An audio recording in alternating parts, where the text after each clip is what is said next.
Good morning, super sparkly sapphires. Happy Friday. It's tailgate time. Today is Friday, April 17th, 2020.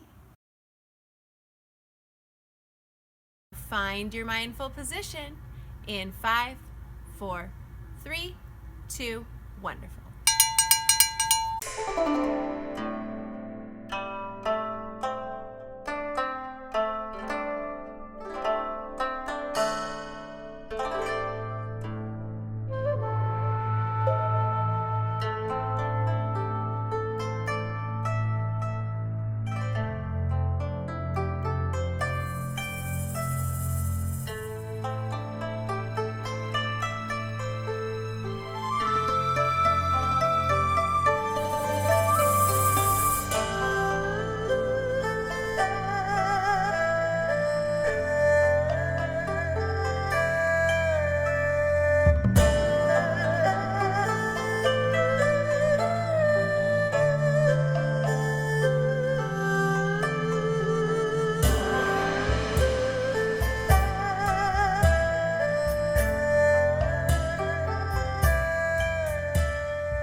Today is the 137th day of school. How do we write 137? 100, 3 tens, and 7 ones.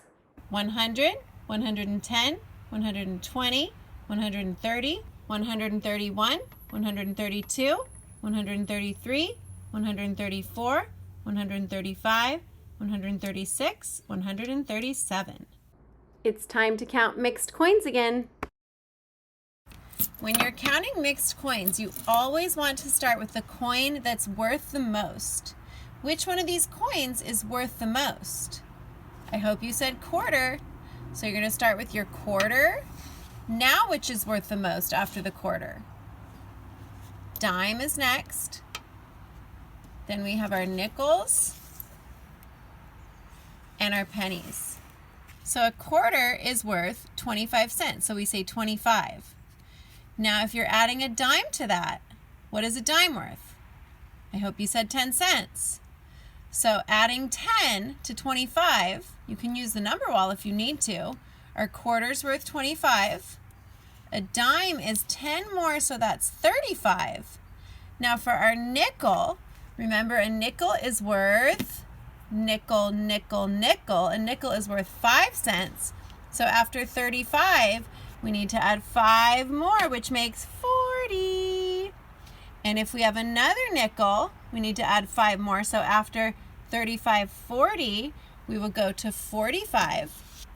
And then our pennies are just worth 1, so it's the next number, 46, 47, 48. So let's do that all together now. 25, 35, 40, 45, 46, 47, 48. So that group of mixed coins is worth 48 cents. Let's use our number wall as a tool to subtract or count back. So we're going to start with 10 minus 7. If I have 10 and I want to take away 7, I just count backwards 7 hops. 1, 2, 3, 4, 5, 6, 7. The difference is 3. If I want to do 24 minus 6, where should I start? I hope you said 24. And then if I'm subtracting 6, should I count forward or backwards? I hope you said backwards. So I'm at 24 and I'm going to take away 6. 1, 2, 3. Ooh, where do I go from here? Let's see. I should go to 20. That's 4, 5, 6. Do you remember when we counted by 9s and we went diagonally across the number wall? Well, today we're going to go diagonally toward the right, counting by 11s. And this is another really fun one because the 10s digit is always the same as the 1s digit.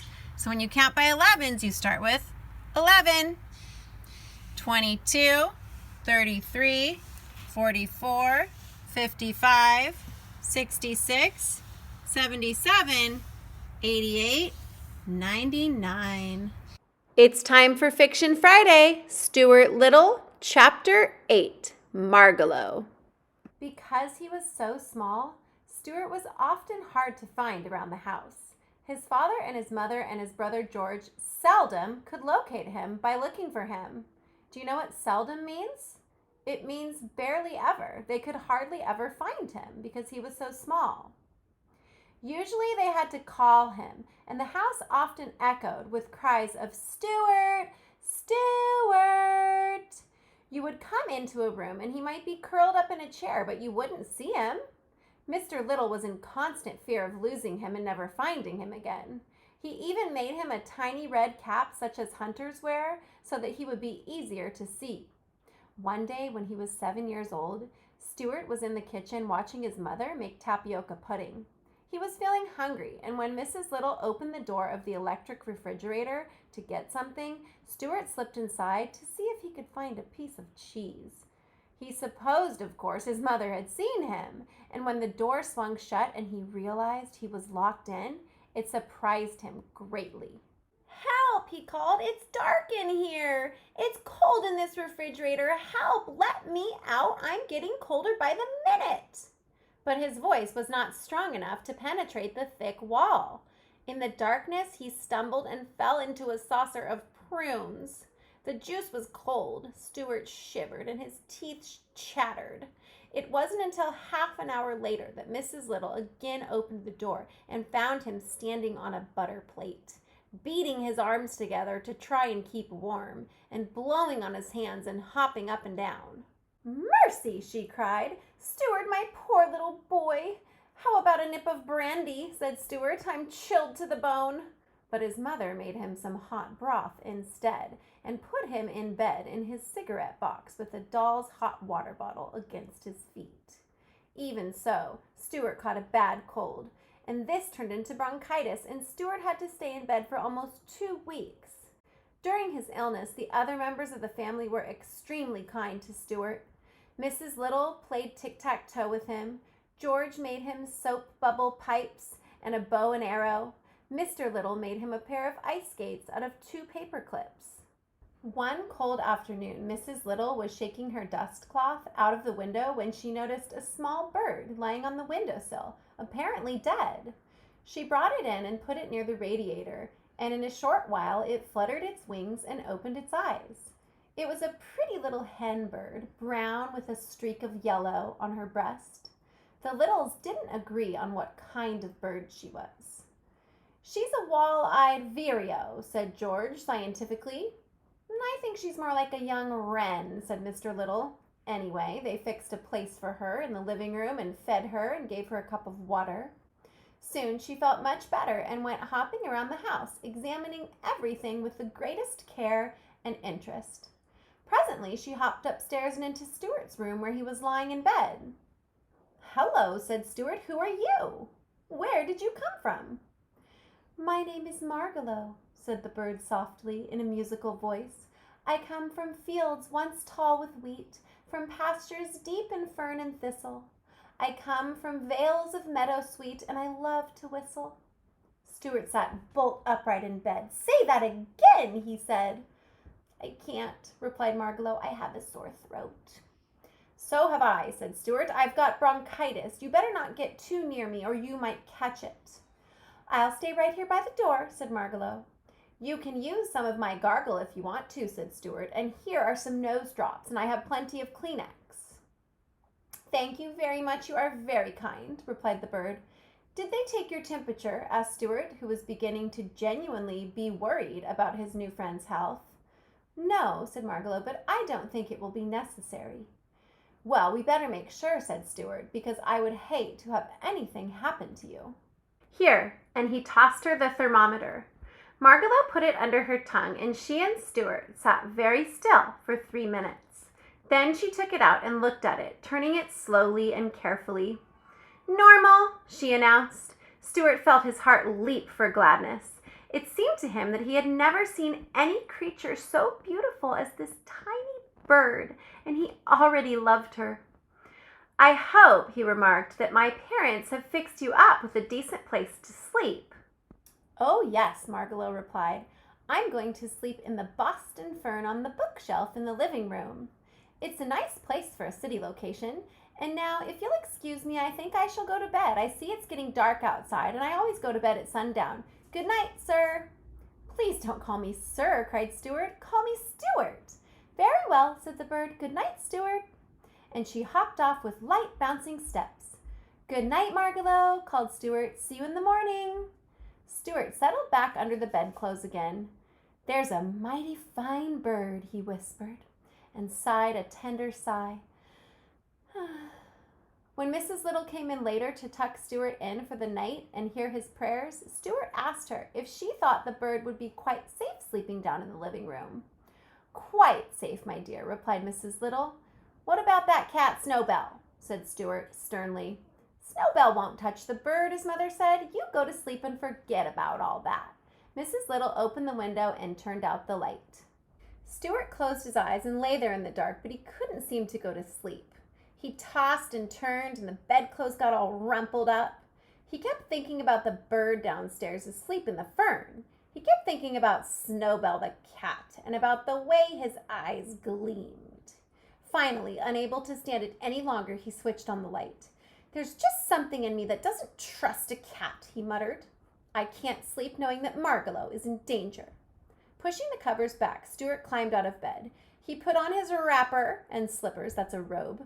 Taking his bow and arrow and his flashlight, he tiptoed out into the hall. Everybody had gone to bed and the house was dark. Stuart found his way to the stairs and descended slowly and cautiously into the living room, making no noise. His throat hurt him and he felt a little bit dizzy. "Sick as I am," he said to himself, "this has got to be done." Being careful not to make a sound, he stole across to the lamp by the bookshelf, shimmied up the cord, and climbed out onto the shelf. There was a faint ray of light from the street lamp outside, and Stuart could dimly see Margalo asleep in the fern, her head tucked under her wing. "Sleep dwell upon thine eyes, peace in thy breast," he whispered, repeating a speech he had heard in the movies. Then he hid behind a candlestick and waited, listening and watching. For half an hour he saw nothing, heard nothing but the faint ruffle of Margalo's wings when she stirred in dream. The clock struck 10 loudly, and before the sound of the last stroke had died away, Stuart saw 2 gleaming yellow eyes peering out from behind the sofa. Do you know who it is? "So," thought Stuart, "I guess there's going to be something to do after all." He reached for his bow and arrow. The eyes came nearer. Stuart was frightened. He was a brave mouse, even when he had a sore throat. He placed the arrow against the cord of the bow and waited.